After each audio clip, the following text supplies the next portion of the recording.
Hey everybody, Kimberly here, and I've got a pretty cool game to share with you. It's super high in theme and has a lovely light strategy angle, which means you play the game, it takes about an hour. Every time I play, it's just about 60 to 70 minutes to play, and it does scale incredibly well between 2 and 5 players. So, the game? Holotype Mesozoic North America. This hit my radar recently, and I am really glad I played it. Now, there are a couple things I really like about it, and the first one is you have personal objectives and you have these global or public objectives. And that's one of the cool things about this game is you've got something personal and private that you're going for, and so it makes you vie for certain types of dinosaurs or holotypes that you're trying to publish in the field. Because yes, you're a paleontologist and you're going to go out and dig up fossils. You're going to go to the library and do some research, and you're going to publish your findings. And once it's published, it's out there, just like in real life. You publish your findings about, I don't know, the Chindosaurus or the Bambaraptor, and then other players are going to have access to those creatures for their keywords or their types when it comes to global objectives. That's kind of a race feature, because if you can see that collectively at the table, everybody has there's 3 total Triassic dinosaurs out there. You've got 1 and somebody else has 2. Well, that means that that objective is currently being met if a player wants to claim it. And if other players contribute in any way, you simply have to pay 5 research to show I'm giving you credit for doing all the hard work, but I'm also going to advance in biology because of everyone's contributions. So that's a really interesting play between your personal objective, which might be a kind of a gradation of victory points. So half the cards, or approximately half, are if you meet this criteria to a certain degree, you're going to earn a certain amount of victory points on a scale. So you can meet 3, you can say I have 3 Jurassic holotypes, I'm going to earn 6 victory points. But if I get to 5, it's 17.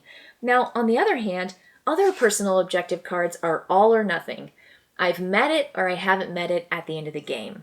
And players are going to have this, again, kept secret, and they're going to reveal that at the end to show how many victory points they won.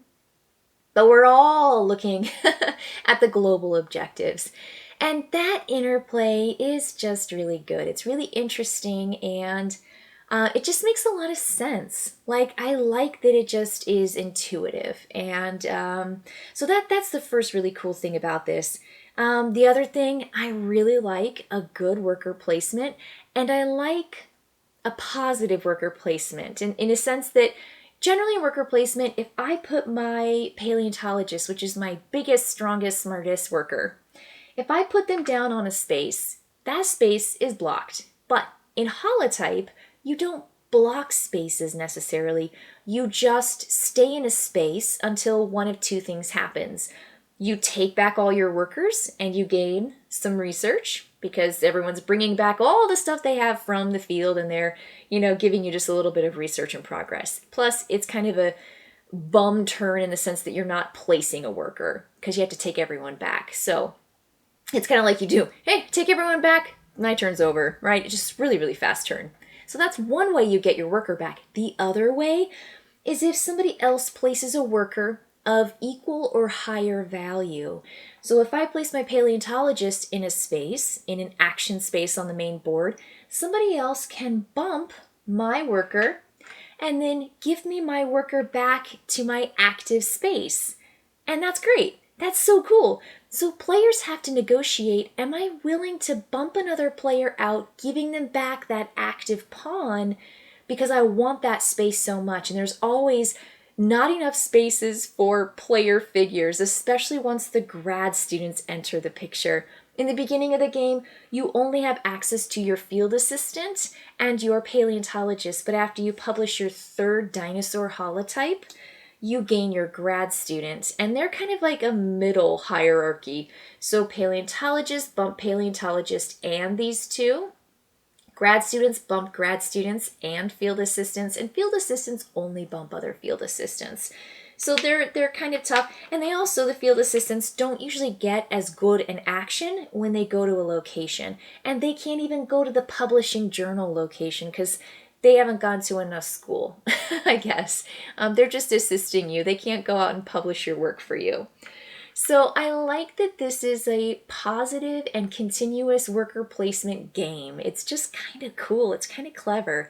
It works and it makes sense, and it makes you strategize which figures are you placing where, and are you planning for maybe a couple turns ahead, because you could also bump your own workers back to you if there are no available spaces in a location. Now, if there is a space that's available, you have to take that space.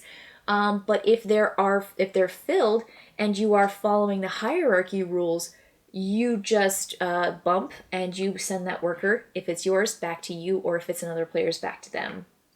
So I really like that.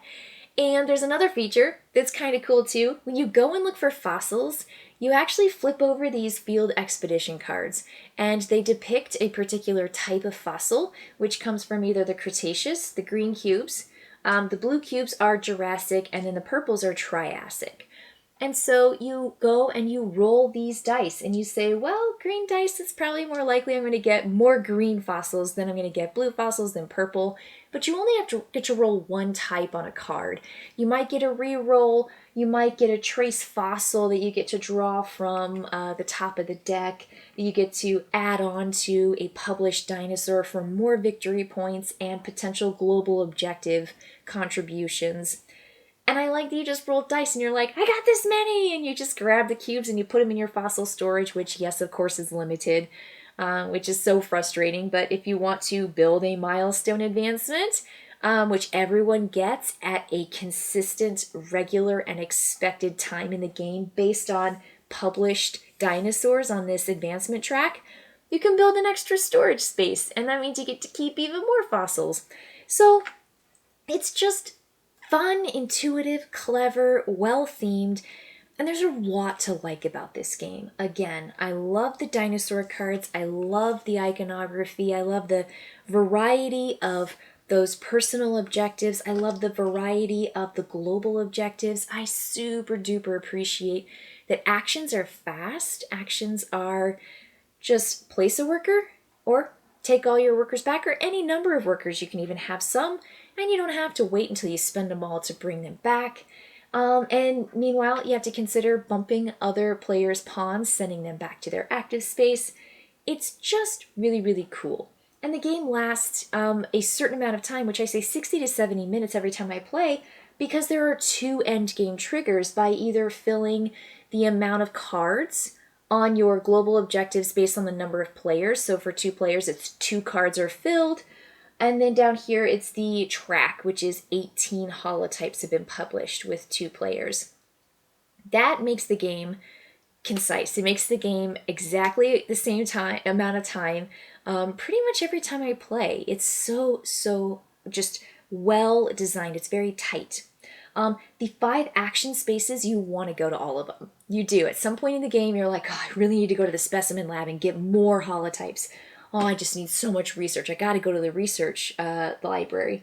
Oh, museum collections. I need to trade out what I got at the field expedition because it's not matching my specimen cards. Or I just want to trade in a bunch of fossils for research because I'm contributing my fossils to the museum. And then publishing and contributing to those global objectives is a really important place to go. And again, those field assistants can't go there. So here is my biggest... I guess my biggest complaint with the game is that there aren't equal turns, and I don't see why there aren't. It doesn't make any sense why the game doesn't go all the way to the end of the round. So if a player starts the game, they start by placing one of their workers out, and they just go to a place. And because they're first, they are more likely to be bumped first, which means they're getting workers back, than are later players. And if they end the game, nobody else in the game gets the same amount of turns to do the same amount of things. And there's also a penalty. If you have specimen cards in your hand when the game ends, you lose victory points based on the research number in the white box, which is the research cubes. So that means if you're planning on building, you want to publish a holotype, you have the cubes, you have the fossils, you have the worker necessary to go there, and the player in front of you ends the game by putting it on 18 because they built or planned, they published the 18th specimen, and you don't go. Not only do you not get the victory points at the bottom of the card, you also lose the research number. So instead of gaining 8 for this Camptosaurus, you lose 4. That's a difference of 12 points, right? You're losing 4 instead of gaining 8. That's a lot. I mean, that's a big gap, especially when it would have been an equal number turn that you would have had compared to the player in front of you. So again, I'm not sure exactly why, because the game actually will flex quite well for building more holotypes. You just don't move the marker any further, but you can still build in front of you. It's just your personal player area.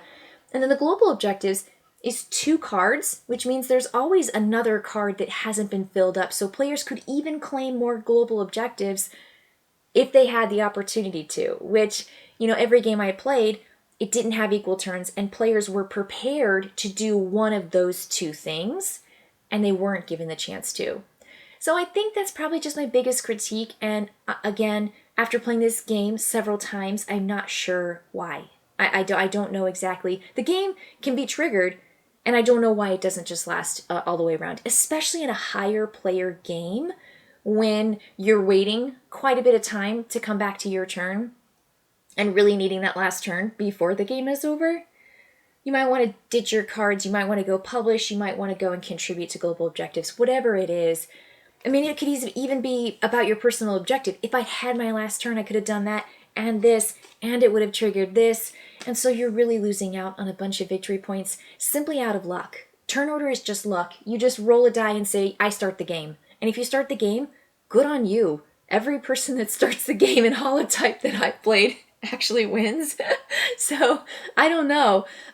But aside from that, and perhaps with consideration for Eek's house rule, I mean, I know people are really divided on that, but I try to do it with a rational consideration. And to me, it seems a little irrational that it's not that way. But with that or without that, this has a ton of theme. It has a ton of really cool cards, and I love that continuous positive worker placement. And I love building my own bonuses.